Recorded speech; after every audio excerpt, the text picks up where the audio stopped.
નમસ્કાર, good afternoon everybody. આજે આપણે વાહક પેશી વિશે જાણવાનું છે. Conducting tissue system. વાહક પેશી શું છે? વાહક એટલે તમને ખબર હશે કે કંઈ પણ વહન થાય. મૂળ મુદ્દે વનસ્પતિની અંદર આપણે વાહકમાં જળ અને અન્નનું વાહક, એના વિશે આજે આપણે અભ્યાસ કરવાનો છે. તો મારી સાથે અમારા પ્રોફેસર મિત્ર છે, પ્રોફેસર ડૉક્ટર કેવી કંજારિયા સાહેબ, અને એ હવે આગળ એમનું એક્સપ્લેનેશન આપશે. સાહેબ. હા, વાહક પેશી તંત્ર. તો સૌપ્રથમ બાળકો આપણે પેશી એટલે શું ત્યાંથી છે આપણે શરૂઆત કરીએ. તો તમે જાણો છો કે વનસ્પતિ છે એને પણ ખોરાક અને પાણી છે એની જરૂર પડશે. મેડમે કહ્યું એમ અન્ન અને જલની છે એ જરૂર પડે. તો વનસ્પતિ પોતાના મૂળ તંત્ર દ્વારા જમીનમાંથી પાણી અને ખનિજ ક્ષારો છે શોષે છે. વાતાવરણમાં સૂર્યશક્તિનો ઉપયોગ કરી CO2નું શોષણ કરી અને ખોરાક છે એ બનાવે છે. તો ખોરાક છે પર્ણમાં ઉત્પન્ન થાય, એને મૂળ અને પ્રકાંડ તેમજ ફળ અને પુષ્પ સુધીના ભાગો સુધી વહન કરવું પડે. જ્યારે સામી બાજુએ મૂળ દ્વારા શોષાયેલા પાણી અને ક્ષારો એનું ઉધ્વ વહન એટલે પ્રકાંડ અને પર્ણ સુધી વહન છે એ કરવું પડે. અને આની સાથે જે સંકળાયેલી પેશી એને આપણે વાહક પેશી તરીકે ઓળખીએ છીએ. તો સૌ પ્રથમ આપણે પાયાથી શરૂઆત કરીએ તો પેશી કોને કહેવાય? તો પેશીની વ્યાખ્યા છે એ આપણે આ રીતે છે એ આપી શકીએ કે સમાન ઉત્પત્તિ ધરાવતા કે જે એવા કોષો કે જેની ઉત્પત્તિ સમાન હોય, અને આવા જે કોષો છે કાં તો એક સરખા હોય અથવા તો જુદા જુદા પ્રકારના હોય અને ચોક્કસ કાર્ય કરતા હોય. જેમનું કાર્ય ચોક્કસ હોય, ખોરાકનું વહન અથવા પાણીનું વહન અથવા તો અન્ય કોઈ કાર્યો. તો આવો જે કોષોનો સમૂહ એને આપણે પેશી તરીકે ઓળખીએ છીએ. હવે પેશી છે ઘણા બધા પ્રકારની વનસ્પતિની અંદર હોઈ શકે. સામે તમે વર્ગીકરણ છે એની અંદર ચાર્ટમાં જોઈ શકો છો. તો વનસ્પતિ પેશીઓના મુખ્ય બે પ્રકારો પાડવામાં આવે છે. એકને આપણે વર્ધનશીલ પેશી મેરિસ્ટેમેટિક ટિશ્યુ તરીકે ઓળખીએ છીએ અને બીજાને પરમેનન્ટ ટિશ્યુ અથવા તો સ્થાયી પેશી તરીકે ઓળખીએ છીએ.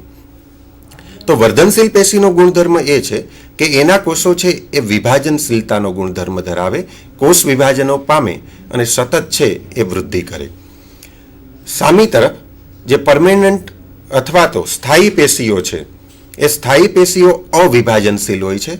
એના કોષો છે ચોક્કસ નિશ્ચિત કાર્ય કરવા માટે રૂપાંતર પામી ચૂકેલા હોય છે. હવે સ્લાઇડની અંદર તમે જોઈ શકો છો કે આ પરમેનન્ટ જે ટિશ્યુ છે એના ફરીથી બે પેટા પ્રકાર પાડવામાં આવે છે. એકને આપણે સરળ પેશી તરીકે ઓળખીએ છીએ અને બીજાને જટિલ પેશી તરીકે ઓળખીએ છીએ. તો સિમ્પલ ટિશ્યુ છે એમાં બધા જ કોષો લગભગ એક જ પ્રકારના હોય છે, જ્યારે જટિલ પેશી છે એની અંદર કોષો છે એ જુદા જુદા પ્રકારના હોય છે. સરળ પેશીનું જે પેટા વર્ગીકરણ એના મુખ્ય 3 પ્રકારો ચાર્ટમાં તમે જોઈ શકો છો. પેરેન્કાઇમા એટલે મૃદુતકીય પેશી, કોલેન્કાઇમા એટલે સ્થૂલકોણક પેશી અને સ્કેલેરેન્કાઇમા એટલે દ્રઢોતક પેશી. આવા 3 ભાગની અંદર આપણે વર્ગીકૃત કરીએ છીએ. જ્યારે જટિલ પેશી છે જેમાં આજે આપણે વાહક પેશી તંત્રનો અભ્યાસ કરવાના છીએ એના મુખ્ય 2 પેટા વિભાગ જલવાહક પેશી એટલે કે ઝાઇલમ અને અનવાહક પેશી એટલે કે ફ્લોયમ એનો સમાવેશ છે એ થાય છે. તો સૌ પ્રથમ આપણે જે સરળ પેશી છે એની અંદર વાત કરીએ. તો સરળ પેશી છે એના બધા જ કોષો આપણે કહ્યું, સ્લાઇડમાં તમે જોઈ શકશો કે મુખ્યત્વે 3 પ્રકારના બધા જ કોષો એક સરખા છે, જેમાં મૃદુતકીય પેશી, સ્થૂલકોણક પેશી અને નીચેની બાજુએ આપેલી છે એ દ્રઢોતક પેશી. આવા 3 પ્રકારો છે પાડવામાં આવે છે. મૃદુતક પેશી છે એના આપણે લક્ષણોની વાત કરીએ તો મૃદુતક પેશી છે એના બધા જ કોષો છે એ સમવ્યાસી હોય છે, એક સરખો વ્યાસ ધરાવતા હોય છે. એની કોષ દિવાલ છે એ સેલ્યુલોઝની બનેલી અને પાતળી હોય છે. એના કોષો છે એ જીવંત હોય છે. એ મોટે ભાગે સંગ્રાહક પેશી તરીકે કાર્ય કરે છે, એટલે એમાં પેશીની અંદર ખોરાકનો સંચય છે એ થયેલો હોય છે. મોટે ભાગે વનસ્પતિના મૂળ અને પ્રકાંડના કોષો એમાં બાહ્યક અને મજ્જા એટલે કે ગર એના કોષો છે એ મૃદુતક પ્રકારના હોય છે. સામે આકૃતિની અંદર તમે જોઈ શકો છો વચ્ચે જે પીથ અથવા તો ગર છે એના કોષો છે મોટા કરીને બતાવેલા છે. તો એમની વચ્ચે આંતરકોષીય અવકાશ સ્પષ્ટ દેખાય છે, લગભગ કોષો સમવ્યાસી છે. તો આ બધા જ લક્ષણો છે એ મૃદુતક પેશીના છે. હવે આ જે મૃદુતક પેશી આને આપણે મુખ્ય 2 ભાગની અંદર વિભાજિત કરીએ છીએ. એકને આપણે ક્લોરેન્કાઇમા એટલે કે નીલકણોતક પેશી, અને બીજી છે એને એરેનકાઇમા અથવા તો વાયુતક પેશી તરીકે ઓળખીએ છીએ.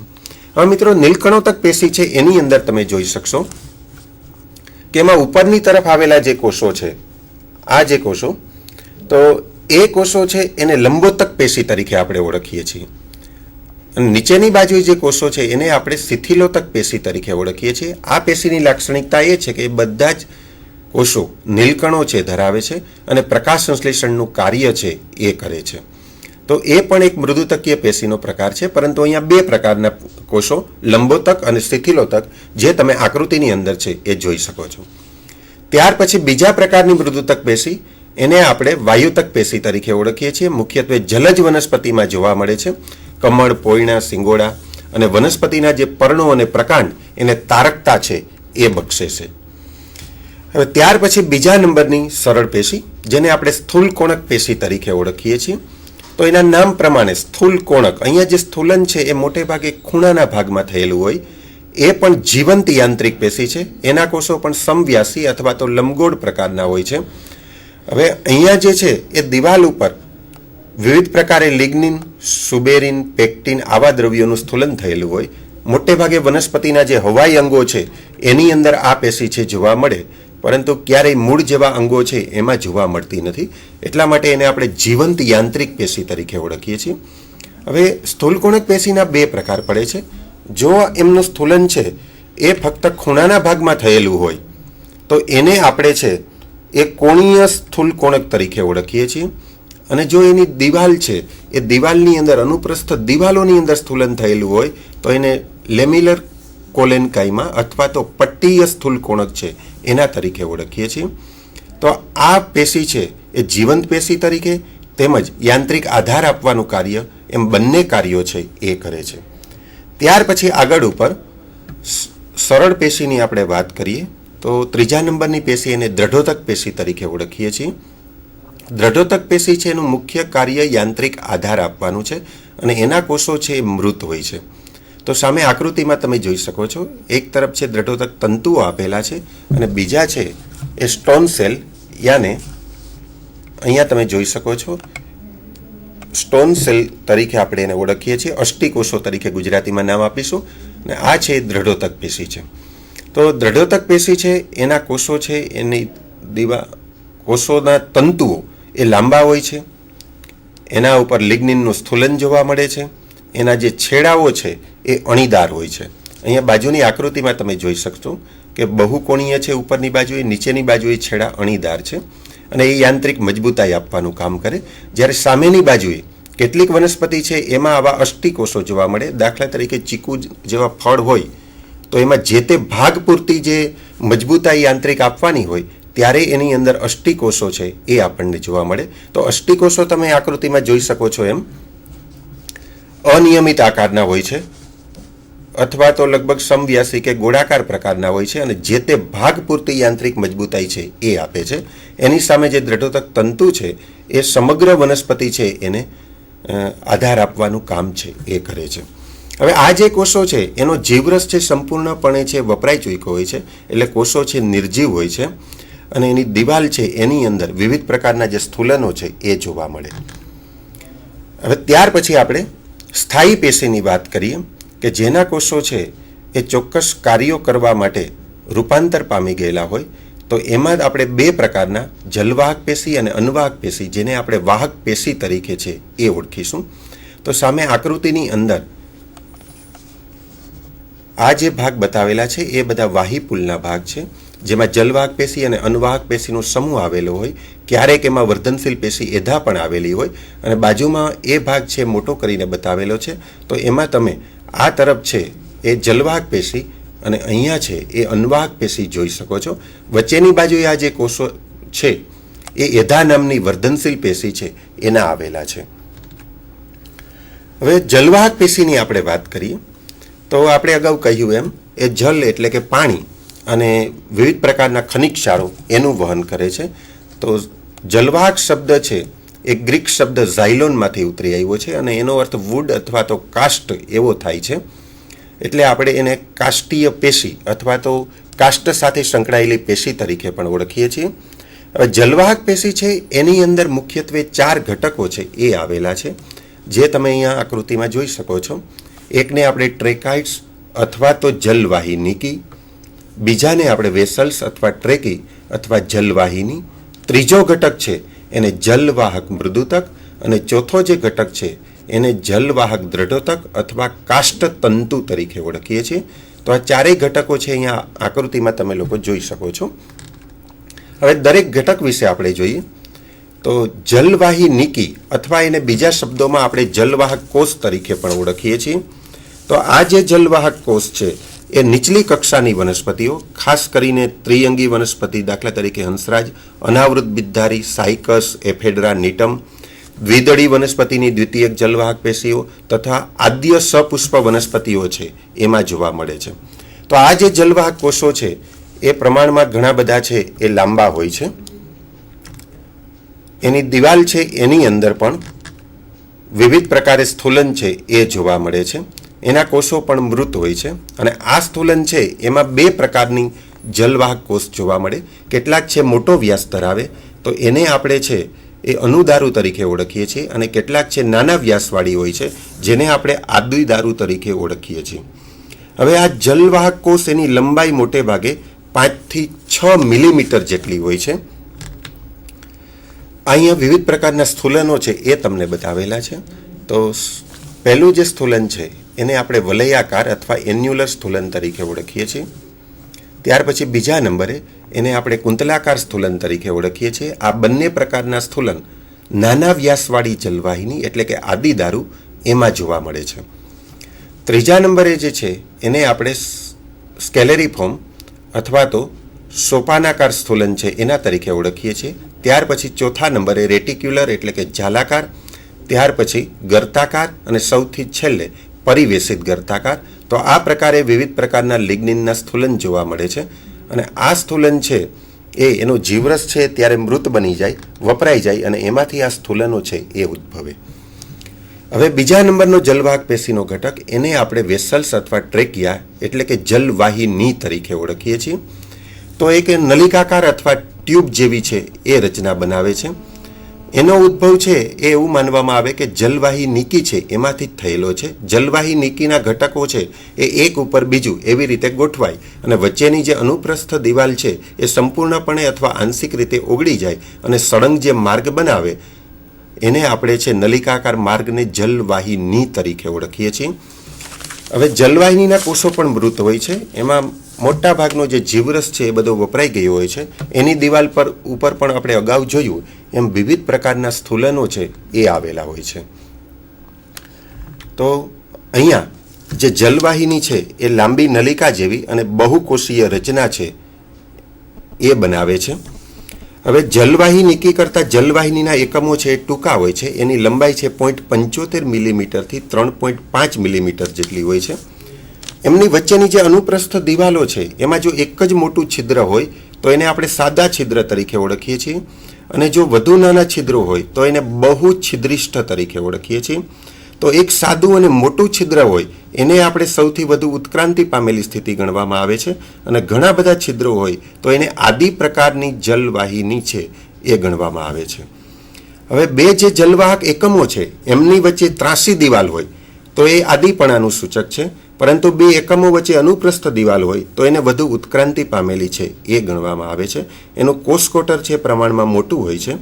હવે જલવાહક પેશીની દિવાલમાં સૌ પ્રથમ તો સેલ્યુલોસની બનેલી પ્રાથમિક દિવાલ જ હોય, એના ઉપર લિગ્નિનનું સ્થૂલન થાય, અને ત્યાર પછી જે જાડી દિવાલ છે એ ત્યાં બને છે. જલવાહક પેશીનું કાર્ય છે એમાં ખાસ કરીને જલવાહિની અને જલવાહિનીકી બંને છે એનું મુખ્ય કાર્ય છે પાણી અને ક્ષારોનું વહન કરવાનું છે, અને એનું ગૌણ કાર્ય એમાં લિગ્નિનનું સ્થૂલન હોવાથી યાંત્રિક આધાર આપવાનું છે. ત્યાર પછીનો ત્રીજો ઘટક છે એ બાળકો તમે જોઈ શકો છો સ્લાઇડમાં. એને છે એ આપણે જલવાહક મૃદુતક તરીકે છે એ ઓળખીએ છીએ. હવે આ જે જલવાહક મૃદુતક એ બધા કોષો મૃદુતક પેશી છે એના બનેલા હોય છે. એના કોષો છે જીવંત હોય છે. તે મુખ્યત્વે 2 પ્રકારના હોય. એકને જલવાહિની મૃદુતક તરીકે ઓળખીએ છીએ અને બીજાને આપણે મજ્જા કિરણ તરીકે ઓળખીએ છીએ. હવે મજ્જા કિરણો છે એ વનસ્પતિના પ્રકાંડની અંદર કે મૂળની અંદર પાર્શ્વીય વહન છે એના માટે જવાબદાર છે. પ્રાથમિક જલવાહિની છે એની અંદર મૃદુતક કોષોનું પ્રમાણ છે વધુ હોય છે, જ્યારે દ્વિતીયક જલવાહિની છે એની અંદર મૃદુતક કોષોનું પ્રમાણ છે એ ઓછું હોય છે. એટલે દ્વિતીય જે જલવાહિની છે એમાં મૃદુતક કોષો વચ્ચે વચ્ચે આપણે જલવાહિની છે એ જોવા મળે. હવે એનું જે મુખ્ય કાર્ય છે પાણી અને ખોરાકનું સંગ્રહ કરવાનું છે, અને કેટલીક વનસ્પતિમાં આ જલવાહક મૃદુતક કોષો મંડકણો એટલે કે સ્ટાર્ચ કણો, તૈલી પદાર્થો, ટેનિન, સ્ફટિક જેવા નિર્જીવ કોષાંતર પદાર્થો છે એનો સંગ્રહ કરે છે. ત્યાર પછીનું જલવાહક પેશીનો ચોથો ઘટક, જેને આપણે જલવાહક દ્રઢોતક અથવા તો કાષ્ઠ તંતુ તરીકે છે એ ઓળખીએ છીએ. તો નામ પ્રમાણે અહીંયા જે આ કોષો છે, કાષ્ઠ તંતુઓ છે, એ બધા દ્રઢોતક કોષો છે. એનું પણ પ્રાથમિક જલવાહક પેશી છે એમાં પ્રમાણ ઓછું હોય છે, દ્વિતીય જલવાહક પેશીમાં એનું પ્રમાણ વધુ હોય છે. તેના કોષ પણ પરિપક્વ અવસ્થાએ નિર્જીવ બને છે. એની દિવાલ પણ જાડી અને લિગ્નિનયુક્ત હોય છે. દિવાલની અંદર સાદા ગર્તો આવેલા હોય છે. અંદરની બાજુએ આવેલું જે કોટર છે એ કોટર પ્રમાણમાં સાંકડું હોય છે. એના પણ મુખ્ય બે પ્રકાર છે. એકને આપણે જલવાહક તંતુ તરીકે અને બીજાને લિબ્રિફોર્મ તંતુ તરીકે ઓળખીએ છીએ. એનું કાર્ય છે એ મુખ્યત્વે દ્રઢોતક પેશીની બનેલી હોવાથી આપણે કાષ્ઠ અથવા તો જે લાકડું કહીએ એના મુખ્ય ભાગો છે એ બનાવે છે. એટલે બીજા નામે એને કાષ્ઠ તંતુ તરીકે છે એ પણ ઓળખવામાં આવે છે. હવે આ જે જલવાહક પેશી એની ઉત્પત્તિ કેવી રીતે થાય, તો સૌ પ્રથમ આપણે આદિ એવા એધા તંતુ હોય એના સમૂહમાંથી પ્રથમ ઉત્પન્ન થાય એને આપણે પ્રથમ ઉત્પન્ન થયેલી જલવાહિની છે એ તરીકે ઓળખીએ છીએ. અને મોટે ભાગે આવી જલવાહક પેશી આપણે મૂળની અંદર, પ્રકાંડની અંદર અને પર્ણની અંદર મળી આવે છે, અને અન્વાહક પેશી સાથે જોડાઈ અને મંડલ અથવા વાહિપુલ કહીએ એની રચના છે એ કરે છે. હવે જલવાહક પેશીનું કાર્ય આપણે અગાઉ કહ્યું એમ પાણી અને ક્ષારોનું જે વહન છે એ મૂળતંત્ર દ્વારા પાણી અને ક્ષારો શોષાય એને પ્રકાંડ અને પર્ણ સુધી પહોંચાડવાનું છે. તેમજ એના કોષો લિગ્નિનનું સ્થોલન ધરાવતા હોવાથી યાંત્રિક મજબૂતાઈ આપવાનું કાર્ય છે એ કરે છે. હવે જલવાહક પેશી છે એની અંદર બે પ્રકારની જલવાહક પેશી, મેટાઝાઇલમ અને પ્રોટોઝાઇલમ. તો આકૃતિની અંદર તમે જોઈ શકો છો મૂળ અને પ્રકાંડમાં જલવાહક પેશીની ગોઠવણી છે એ જુદા જુદા પ્રકારે થયેલી હોય. તો અહીંયા તમે જોઈ શકો છો કે આ પ્રકાંડ છે તો એની બહારની બાજુએ છે એ મેટાઝાઇલમ એટલે કે અનુદારું જોવા મળે છે, અને અંદરની બાજુએ આ જે ભાગ છે ત્યાં પ્રોટોઝાઇલમ અથવા તો આદિદારું છે એ જોવા મળે છે. મૂળની અંદર આના કરતાં ઉલટી ગોઠવણી છે જોવા મળે છે. તો એમાં બહારની તરફ છે એ આદિદારું અને અંદરની તરફ છે ત્યાં અનુદારું છે એ આવેલા હોય. અને અગાઉ આપણે કહ્યું એમ આદિદારું હોય એમાં વલયાકાર અને કુંતલાકાર સ્થૂલન છે એ જોવા મળે, જ્યારે અનુદારું છે એની અંદર બાકીના સોપાનાકાર, ગર્તાકાર, પરિવેશિત ગર્તાકાર એ પ્રકારના સ્થૂલનો છે એ જોવા મળે છે. હવે બાજુની જે આકૃતિ છે એની અંદર તમે જોઈ શકશો કે આ છે એ સેકન્ડરી ઝાઇલમ એટલે દ્વિતીય જલવાહક પેશી છે, અને નીચેની બાજુએ છે એ પ્રાઇમરી ઝાઇલમ એટલે પ્રાથમિક જલવાહક પેશી છે એ દર્શાવેલી છે. તો આ બંને વચ્ચે શું ભેદ છે? તો વનસ્પતિની અંદર સૌ પ્રથમથી જે હાજર હોય એને આપણે પ્રાથમિક જલવાહક પેશી તરીકે ઓળખીએ છીએ, અને ત્યાર પછી દ્વિદળી જેવી વનસ્પતિઓ છે અથવા અનાવૃત બીજધારી વનસ્પતિઓ છે કે જેમાં એધા નામની વર્ધનશીલ પેશી હોય.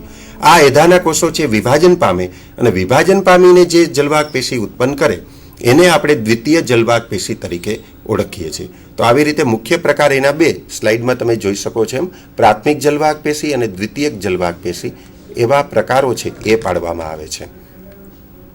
હવે જલવાહક પેશી છે એની અંદર વિવિધ ઘટકો પ્રમાણે એના આ મુજબ છે પ્રકારો પાડવામાં આવે છે. ખાસ કરીને મધ્યરમજન આપણે તરીકે ઓળખીએ તો એમાં ડાયાચ સ્ટીલી, ટ્રાયાચ એટલે ત્યાર પછી ટેટ્રાચ અને પોલિયાર્ચ આ ચાર પ્રકારની આકૃતિ છે એ તમે જોઈ શકો છો. તો આવા પ્રકારની રચના છે એ બાળકો મૂળમાં જોવા મળે છે. તો અહીંયા તમે જોઈ શકો છો કે જલવાહક પેશીના બે સમૂહો છે. ત્યાર પછી ટ્રાયાચની અંદર જલવાહક પેશી છે એના 3 સમૂહો છે જોવા મળે છે. ટેટ્રાચની અંદર મૂળમાં તમને ચતુસૂત્રી મૂળ તરીકે આપણે ઓળખીએ છીએ સૂર્યમુખીમાં જોવા મળે તો એમાં જલવાહક પેશીના 4 સમૂહો તમે જોઈ શકો છો. અને મકાઈનું મૂળ હોય તો એમાં ઘણા બધા જલવાહક પેશીના સમૂહ આવેલા હોય, એટલે આપણે એને પોલિયાર સ્ટીલી તરીકે છે એ ઓળખીએ છીએ. ત્યાર પછી બાળકો બીજા નંબરની જે વાહક પેશી, અનવાહક પેશી, એના વિશે તમને ડૉક્ટર કિન્નરી મેડમ છે એ કહેશે.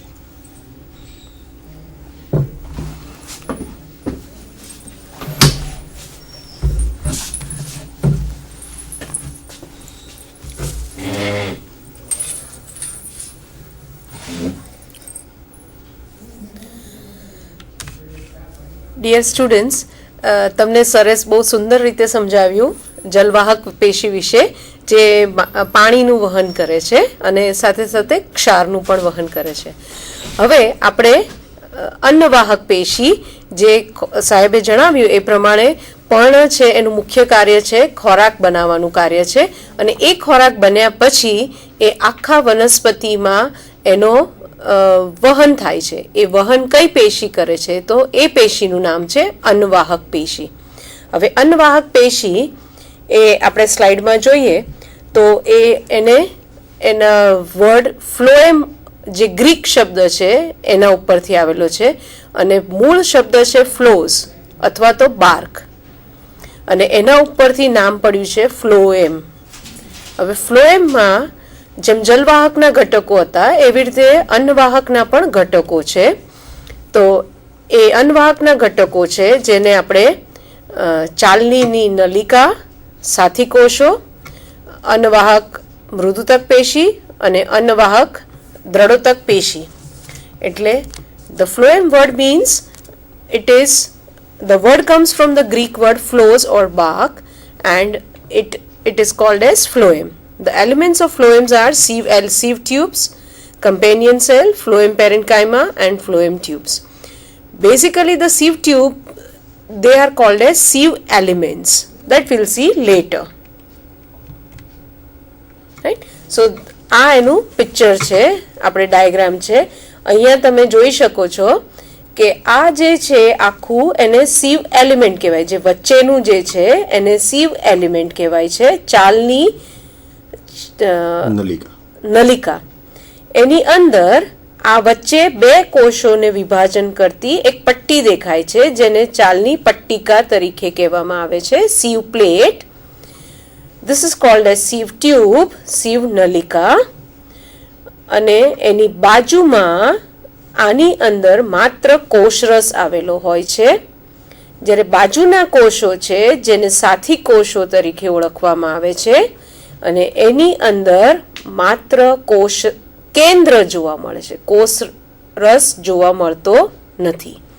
જ્યારે આની અંદર તમે ડાયાગ્રામમાં જોઈ શકો છો કે આની અંદર માત્ર ને માત્ર કોષ રસ જ છે, ક્યાંય કેન્દ્ર દેખાતું નથી. તો આનું નામ સાથી કોષો કેમ પાડવામાં આવ્યું? અને આ ચાલની આખી નલિકા છે, બરાબર? Element, sieve elements. તો સાથી હંમેશા સાથી મિત્ર હોય તો આપણને શું કરે? એ મદદ કરવાનું કાર્ય કરે. એવી જ રીતે મુખ્ય જલવાહકમાં ચાલની પટ્ટિકા જે અને નલિકા છે એમાં માત્ર ને માત્ર કોષરસ, એટલે આપણે એમ કહીએ કે કોઈ પણ વ્યક્તિ કે કોઈ પણ સજીવ છે એમાં માત્ર લોહી હોય અથવા તો હૃદય હોય તો બેમાંથી એકેય કાર્ય કરી શકે નહીં. રુધિર બી જોઈએ, સાથે સાથે હૃદય બી જોઈએ. તો આ જે sieve elements જે છે એની અંદર માત્ર રુધિર છે. રુધિર કયા સ્વરૂપે છે? તો એને આપણે કોષરસ કહીએ છીએ, પણ એને ધબકારા આપતું હૃદય તો છે જ નહીં. તો એ પોતાનું વહન કરી જ નહીં શકે. હૃદય ના હોય તો માણસ નિર્જીવ થઈ જાય, કોઈ પણ સજીવ નિર્જીવ થઈ જાય. પણ એને આપણે, આ તો સજીવ કોષો છે, એ સજીવ શેના કારણે થાય છે? તો એની અડોઅડ દિવાલમાં જે કોષો આવેલા છે એ કોષોની અંદર હૃદય છે. એ હૃદયને આપણે શું કહીએ છીએ? કોષ કેન્દ્ર. એટલે એક કોષો છે જેની અંદર હૃદય છે, અને બાજુના કોષો છે જેની અંદર પ્રવાહી છે, જેને કોષરસ કહીએ છીએ. હૃદય અને પ્રવાહી બે ભેગા થઈ અને આ અન્નવાહક પેશીને સજીવ પેશી બનાવે છે, અને એના કારણે આ કાર્યરત રહી શકે છે. માટે હૃદયવાળી પેશી છે એનું નામ આપવામાં આવ્યું છે સાથી કોષો, companion cells. So the sieve elements basically consist of only cytoplasm and no nucleus, whereas companion cells consist of only nucleus. So with one component a cell cannot function, nucleus or cytoplasm. Here both are together with two cells, that is how the cells are called with the nucleus called as companion cells and with cytoplasm are called as sieve elements. So together they form the phloem cells. અને બાજુમાં અહીંયા દેખાય છે તમને phloem પેરેન્કાઇમા, બરાબર, જે આપણે એના એક ઘટક તરીકે છે. હવે આપણે નેક્સ્ટ સ્લાઇડમાં જોઈએ તો sieve tubes, sieve elements basically this elements એ શેના બનેલા હોય તો એની અંદર આખી લાંબી નલિકા હોય છે જેને ચાલની નલિકા કહેવામાં આવે છે. એ નલિકાને વચ્ચેથી વિભાજન કરે છે અને એને ચાલના કોષો બનાવે છે. આ જે વિભાજન કરે છે એ વિભાજન કરતા જે સેલ્સ છે એને આપણે sieve plates કહેવામાં આવે છે. ચાલની પટ્ટિકા, એ ચાલની પટ્ટિકા આવે છે આખી નળિકાની અંદર અને એના કારણે એ જે આખી નળી છે એ વિભાજન પામી અને નાના નાના કોષોમાં રૂપાંતર થાય છે. એના કારણે આ કોષનું નામ આવ્યું છે ચાલના કોષો. ચાલની પટ્ટિકા અને આખાને ચાલની નલિકા તરીકે ઓળખવામાં આવે છે. અને એની અંદર શું ભરેલું છે સ્ટુડન્ટ્સ, તમને યાદ આવ્યું? માત્ર ને માત્ર પ્રવાહી કોષ રસ, કોષ કેન્દ્ર ગેરહાજર હોય છે. This sieve elements basically consist of the long sieve tube, and this sieve tube is divided into the cells by the presence of the perforations, and these perforations are called as sieve plates. And this whole sieve element consists of only cytoplasm. The neighboring cell is the companion cell with the nucleus. So together they function. So phloem cells consist of sieve elements and companion cells. So મિત્ર, આપણે આની અંદર અન્નવાહક પેશીમાં આપણે અન્નવાહક પેશીનું નામ બોલીએ એટલે બંને સાથે આવી જાય, ચાલના ઘટકો અને ચાલ અને સાથી કોષો. So cells walls are thin and cell elongated place end to end forming a slender tubular structure. Transfer wall perforated with the sieve plates and a cytoplasm of sieve elements pass, and that is how the food is conducted. આ વચ્ચે પટ્ટિકામાં તમને દેખાય છે, વચ્ચે આમાં એમાંથી એ ગેપમાંથી અન્નનું વહન થઈ શકે છે આવી રીતે ડાયરેક્ટ. હવે સાથી કોષો, companion cells, they are associated with the sieve tube and is a small cell containing dense cytoplasm and a large elongated nucleus. સાથી કોષોમાં ખૂબ જ પ્રભાવી કોષ કેન્દ્ર જોવા મળે છે અને જે કોષરસ છે એ ઘટકના સ્વરૂપમાં જોવા મળે છે, એટલે કોષ કેન્દ્રનું મુખ્ય કાર્ય હોય છે અને એ આની બાજુના જ દિવાલ ઉપર જોડાયેલું હોય છે, માટે એને સાથી કોષ કહીએ છીએ. હવે જે આગળની સ્લાઇડમાં આપણે જોયા હતા ફ્લોએમ, આની આગળની સ્લાઇડ, આ ફ્લોએમ પેરેન્કાઇમા. એટલે ફ્લોએમ એટલે અન્નવાહક, પેરેન્કાઇમા એટલે મૃદુતક કોષો. એટલે અન્નવાહકની સાથે મૃદુતક કોષો જોડાય એવા કોષોને આપણે ફ્લોએમ પેરેન્કાઇમા કહીએ છીએ. અને આ અન્નવાહક પેશીને સજીવ પેશી કેમ કહેવામાં આવે છે? કારણ કે એની અંદર કોષરસ હાજર છે. અને કોષરસ એટલે અને કોષ કેન્દ્ર એટલે હૃદયનું કામ કરે છે અને કોષ રસ એ રુધિરનું કામ કરે છે. એટલે આની અંદર હૃદય બી છે જે ધબકે છે અને રુધિર બી છે. એટલે કોષ કેન્દ્ર અને કોષ રસ હોવાના કારણે આ અન્નવાહક પેશી સજીવ પેશી તરીકે ઓળખવામાં આવે છે. હવે આપણે એની આગળની સ્લાઇડમાં જઈએ.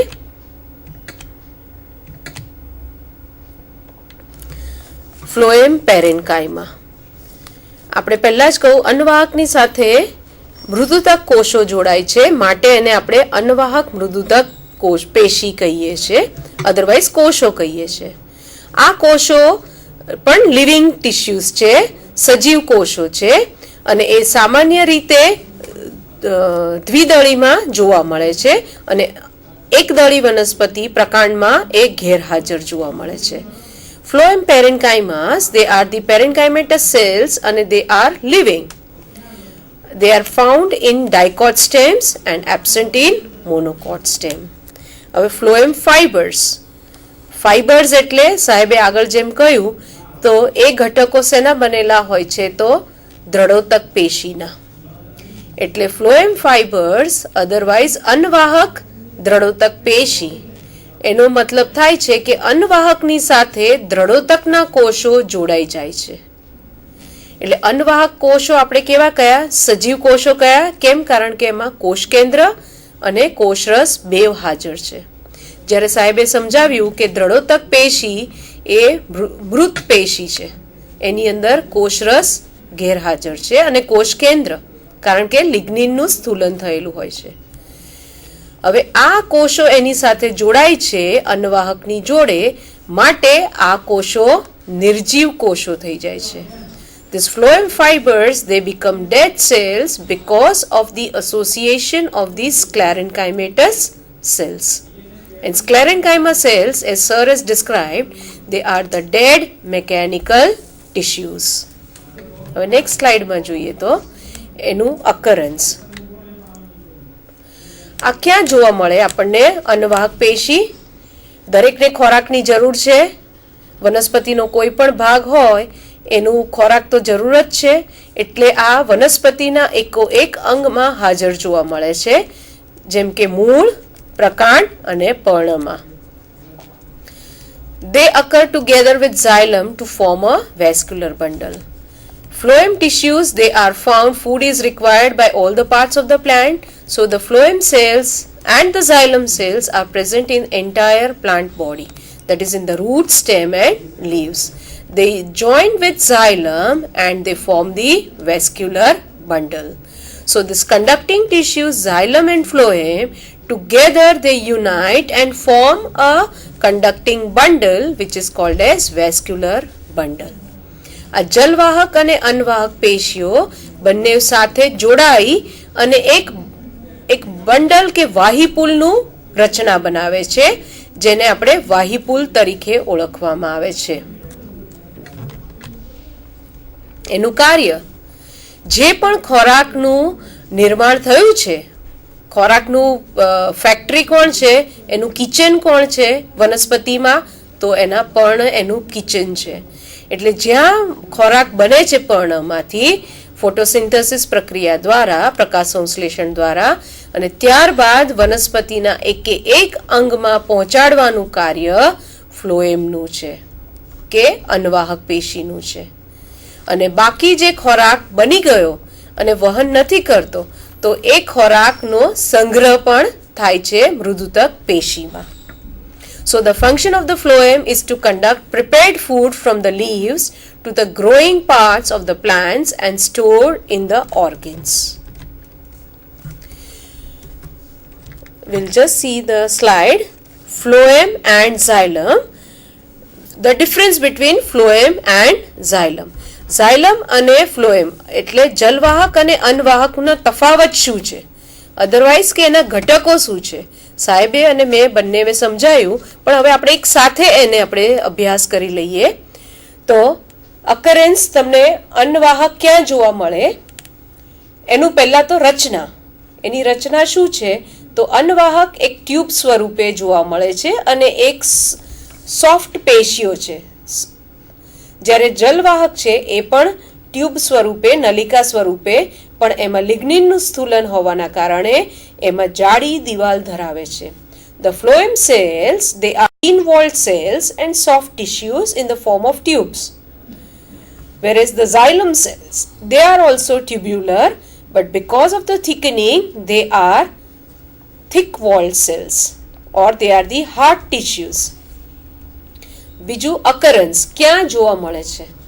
તો બંનેનું વહન કરવાનું કાર્ય છે પ્રકાંડ અને અન્ન અને જળનું, માટે તેઓ સમગ્ર વનસ્પતિમાં જોવા મળે છે. તો મૂળ, પ્રકાંડ અને પર્ણ, મૂળ, પ્રકાંડ અને પર્ણ. બરાબર. સો they are found in the root, stem and leaves. They are also found, xylem is also found in root, stem and leaves. હવે એનું કાર્ય શું છે?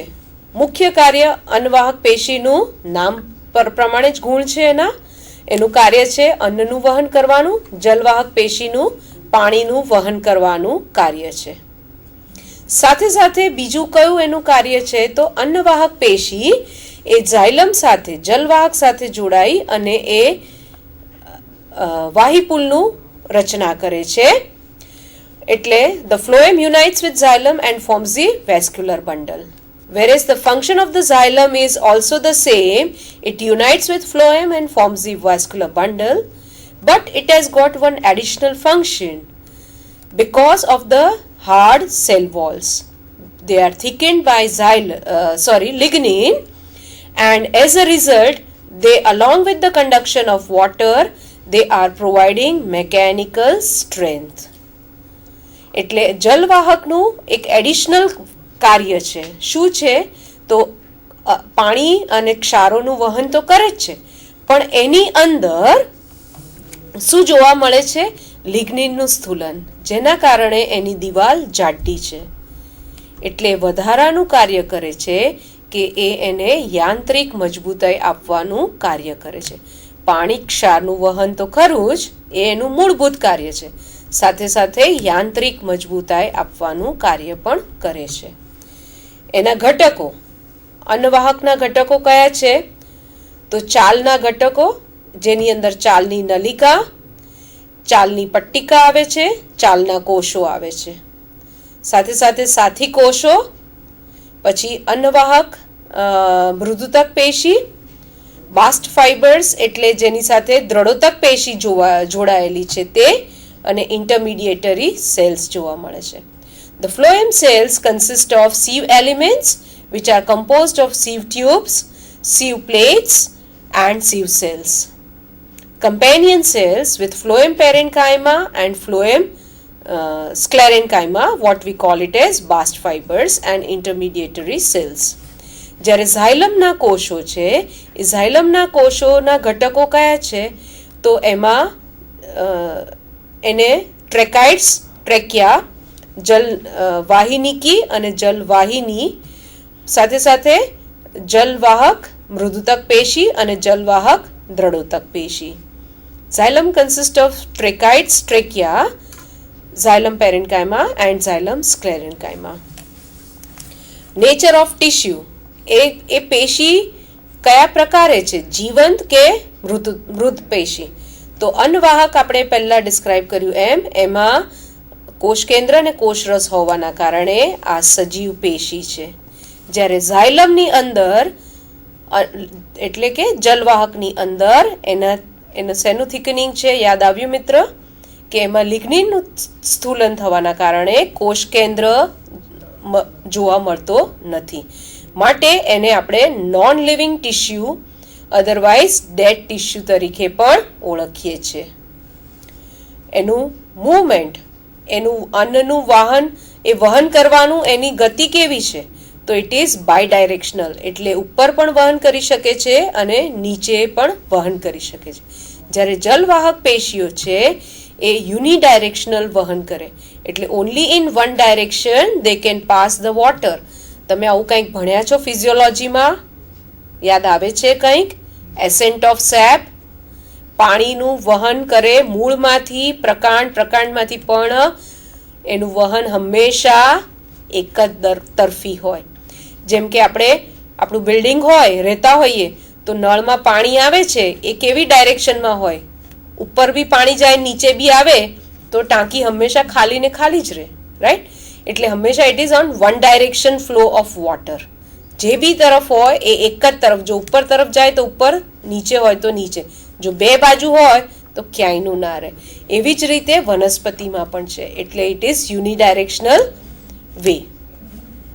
એનું કાર્ય ફૂડ અને ખોરાકનું વહન કરવાનું છે, સાથે સાથે સંગ્રહ કરવાનું પણ છે. આની અંદર ઝાયલમમાં જલવાહક પેશીમાં પાણી, ક્ષાર તથા બીજું આપણે કયું વાત કરી હતી, યાંત્રિક મજબૂતાઈ આપવાનું કામ છે. એટલે આમાં બહુ સરળ થઈ જાય છે.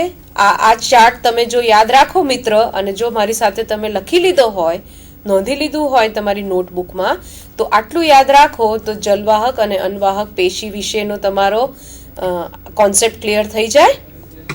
તો હવે આપણે નેક્સ્ટ સ્લાઇડ પર જઈશું. હા, હવે આ બંને sorry it goes of.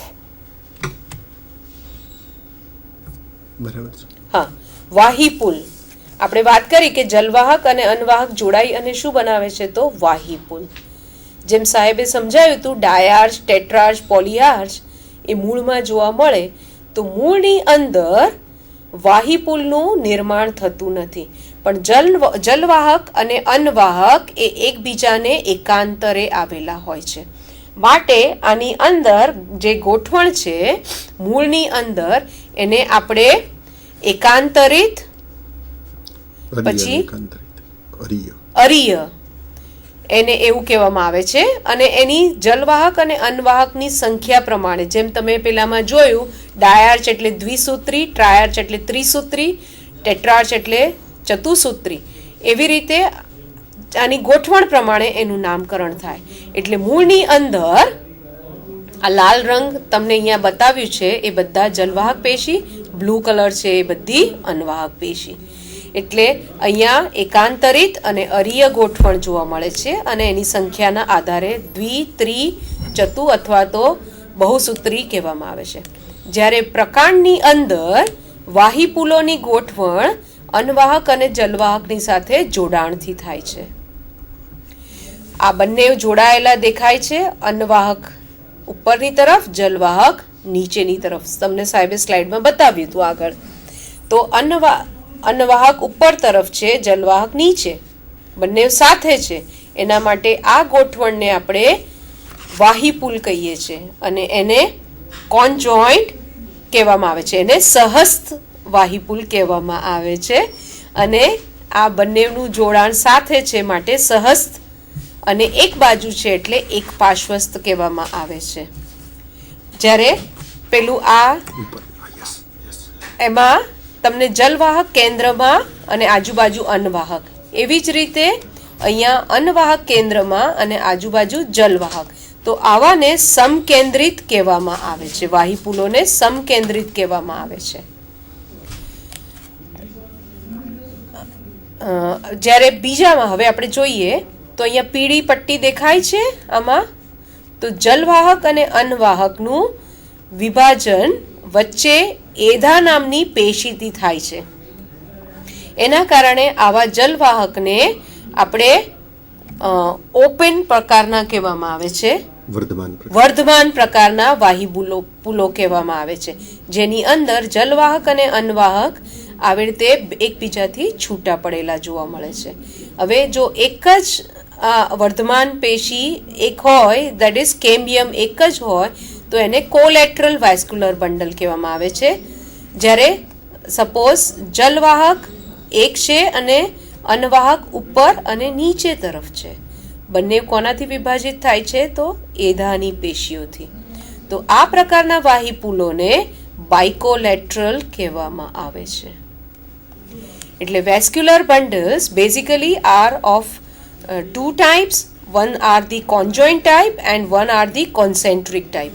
Conjoint, if we see, then xylem and phloem are on the one side, and so they are called as conjoint, and collateral where cambium is absent, so they are called as closed vascular bundles.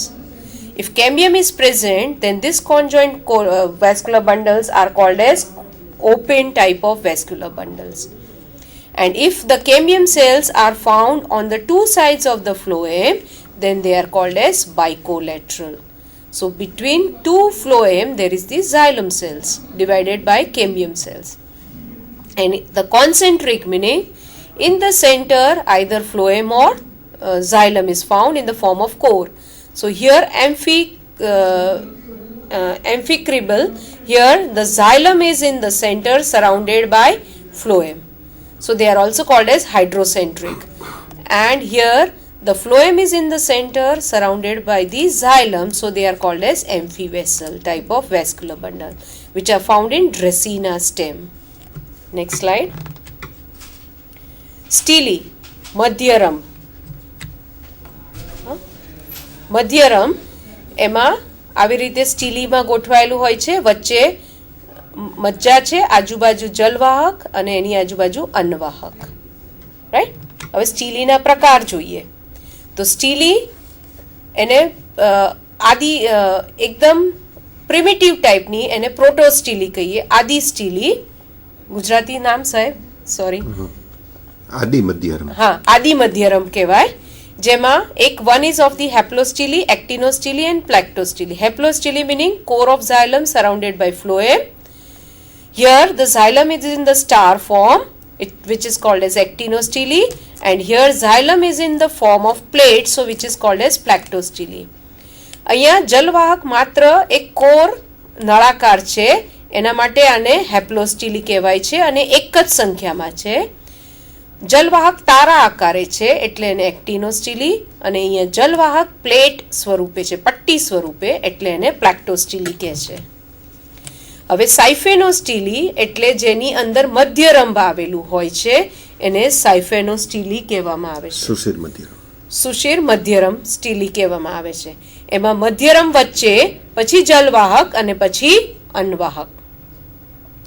એવી જ રીતે અને આમાં તમે એને cut થાય એટલે એમાંથી આપણને વાહીપુલો મળે, એટલે એક્ટોસ્ટીલી કહેવામાં આવે. મધ્યરંભ હોય પછી જલવાહક અને અન્નવાહક. તો અહીંયા દેખાય છે મધ્યરંભ, જલવાહક અને અન્નવાહક વચ્ચેથી કપાયેલા, એટલે આવી રચનાને યુસ્ટીલી. જ્યારે એમ્ફિયોફ્લોઇક સ્ટીલી એટલે એમ્ફિયો એટલે એમ્ફિબિયન પ્રાણીઓ જાણો છો, દેડકો જે પાણીમાં રહી શકે અને જમીન પર. એવી જ રીતે એમ્ફિયોફિલિક સ્ટીલી એટલે જલવાહક વચ્ચે અને આજુબાજુ અન્નવાહક હોય, એને આપણે એમ્ફિયોફિલિક કહીએ છીએ. એટલે ઉભય સાહેબ ગુજરાતી નામ મને બહુ યાદ નથી, ઉભય સુશીર મધ્યરમ બી કહેવામાં આવે છે. એટલે અહીંયા જલવાહક જોવા મળે છે, સેન્ટરમાં છે, ઉપર અને નીચે અન્નવાહક છે અને પછી મધ્યરમ. હવે આ કપાય અને એની જે સ્ટીલી બને એને આપણે ડિક્ટિયોસ્ટીલી કહીએ છીએ, જેમાં અહીંયા જલવાહક આજુબાજુ અન્નવાહક જોવા મળે છે.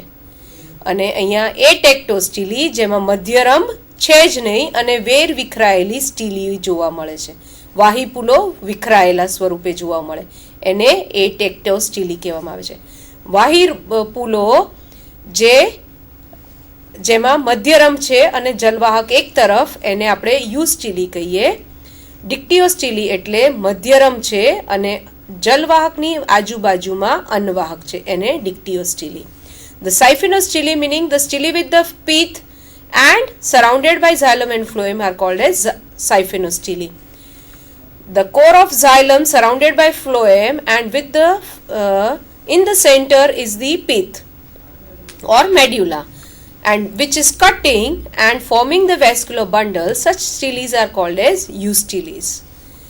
The another pattern of the stele is in the center is the pith or medulla, surrounded by the phloem, then xylem and phloem. Meaning xylem in the center, surrounded by the phloem, bicollateral condition. Such steles are called as amphiophloic, and when they get cut off and forms the vascular bundles, they are forming the dictyostele. Here the vascular bundles are surrounded in the form of circle. So they are the circular steles here in the center, and in one monocots, these are found in dicots. In monocots generally the vascular bundles are scattered, which are called as atectostele, where pith is absent. So here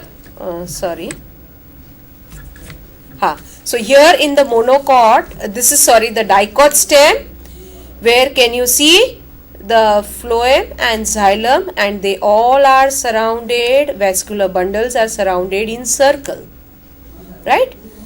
And they are found where? In dicot stem, which I said, and here they are the conjoined, collateral and open with the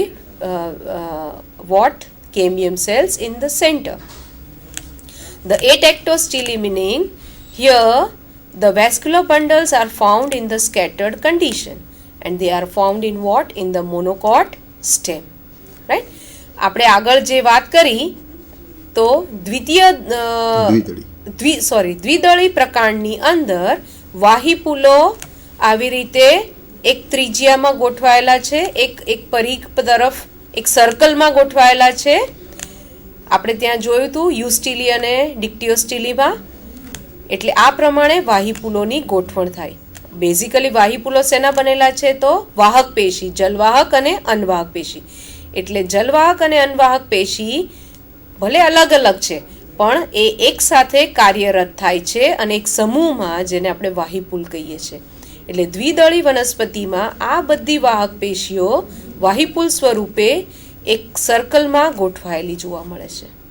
જ્યારે એકદળી વનસ્પતિમાં આ વાહિપુલો છે કે આ વાહક પેશી બીજા સ્વરૂપે નામ દઈએ તો એ વાહિપુલો બધા વિખરાયેલા જોવા મળે છે અને આ બધાને એટેક્ટોસ્ટીલી કહેવામાં આવે છે. So the vascular system is divided into a cortex and the stele and arranged in a ring form. That is in the dicot stem, and in the monocot stem there is no pith. મજ્જા ગેરહાજર છે. So all the vascular bundles are found in the scattered condition. So here the conducting tissue system is completed. એટલે અહીંયા વાહિપુલનો અભ્યાસ વાહક પેશીનો અભ્યાસ અહીંયા સમાપ્ત થાય છે. તો મેં અને સાહેબે આપને સમજાવ્યું જલવાહક પેશીનું ગોઠવણ કેવી રીતે થયેલું છે, અનવાહક પેશી કેવી રીતે ગોઠવાયેલી છે અને બંને કેવી રીતે કાર્ય કરે છે. તો અમને આશા છે, મને અને સાહેબને આશા છે કે આપને આ ટોપિક સમજણ પડી ગઈ હશે અને પરીક્ષાઓ હવે નજીક આવી રહી છે એટલે આપ સારી રીતે એનો અભ્યાસ કરી શકશો. સાથે સાથે પરીક્ષામાં પણ તમે રીતે એને જવાબ આપી શકશો. તો અમારા આપને ખૂબ ધન્યવાદ. સાહેબ મેડમ, હવે આ વિશે બે પ્રશ્નો મને પૂછવાનું મન થાય છે. એક તો કે સૌથી ઊંચા વૃક્ષો જેને આપણે રેડવુડ વૃક્ષો તરીકે ઓળખીએ છીએ તો લગભગ 300 ફીટ કરતાં પણ વધુ ઊંચાઈ ધરાવે. તો એમાં છેક મૂળથી શરૂ કરી અને ઉપર પર્ણો સુધી જે પાણીનું વહન છે એ કયા કયા પરિબળોને આધારે થાય એ બાળકોને ખ્યાલ આપશો તો વધુ સરસ રહેશે. એટલે આપણે પહેલા વાત કરી ascent of shape. Ascent of shape એટલે રસારોહણ. એટલે મૂળમાંથી પાણી એક કોષમાંથી બીજા કોષમાં સતત જયા કરે છે અને ત્યારબાદ મૂળમાંથી રસારોહણ પ્રક્રિયાના કારણે છેક પ્રકાંડના અગ્રભાગ સુધી પહોંચી શકે છે. બરાબર. જેમાં પાણીના અણુઓ વચ્ચે પેલું સંલગ્ન બળ અને જલવાહક પેશી અને પાણીના અણુ એમની વચ્ચે અભિલગ્ન બળ. તો આ બળ કદાચ એવું લાગે કે છેક 300 ફીટની ઊંચાઈ સુધી, એટલે 30 માળનું જે મકાન હોય એટલું ઊંચું પાણી છે એ પહોંચાડી શકે છે. એટલે તમે વિચારો કે કુદરતની રચના કેવી છે. તમારું બિલ્ડિંગ બન્યું હોય એમાં આપણે પાઇપલાઇનથી ઉપર પાણી જાય છે. ઈશ્વરની રચના અનોખી છે કે મૂળમાંથી, જમીનમાંથી સાહેબે જેમ કહ્યું 300 ફીટ સુધી કોણ લઈ જાય છે? તો આ જે સંલગ્ન બળના કારણે એક કોષમાંથી બીજા કોષમાં, because of the cohesion factor, the cells have got the cohesion in between, and because of that the water is pulled from one cell to the another, and like that the whole water is pulled till the apex of the plant. અચ્છા. અને madam બીજી વસ્તુ એ છે કે આપણે એ વાત કરી કે પાણી છે એનું ઉદ્ધવ વહન થાય છે, જ્યારે ખોરાક છે એનું બંને દિશામાં વહન થાય છે. તો ખોરાક તો પર્ણ બનાવે છે અને પર્ણથી નીચેની દિશામાં તો સમજી શકાય, પણ નીચે મૂળમાંથી ઉપરની દિશામાં વહન એ સામાન્યતઃ કેવા પ્રકારની વનસ્પતિઓ, ખાસ કરીને જેમાં કંઈક મૂળમાં ખોરાકનો સંગ્રહ કે હોય, તો એવી જે વનસ્પતિઓ છે એમાં કદાચ મને લાગે કે નીચેથી ઉપરની દિશામાં ખોરાકનું વહન છે એ થતું હશે. હા, કારણ કે ખોરાક તો દરેક મૂળમાં મુખ્યત્વે ક્ષાર છે જે એનું શોષણ કરે છે અને એને જીવિત રાખવા માટે કાર્યરત રહે છે. એની સાથે અન્નનું પણ વહન થઈ રહ્યું છે કારણ કે અન્ન પણ જરૂરી છે. એટલે આપણે કહું કે અન્નનું કાર્ય બે તરફ થાય છે, બાય ડાયરેક્શનલ છે, ઉપરની તરફ સાથે સાથે નીચેની બી તરફ. સાહેબ, હવે સક્રિય જેવી વનસ્પતિ હોય તો એમાં એમાં. બે દિશામાં. હવે સમયનો અભાવ હોવાના કારણે અમારે અહીંયા આપને બીજા કોઈ પ્રશ્ન હશે ત્યારે ફરી આપણે ચર્ચા કરીશું. અહીંયા આપણે સમાપ્ત કરીએ. નમસ્કાર. નમસ્કાર.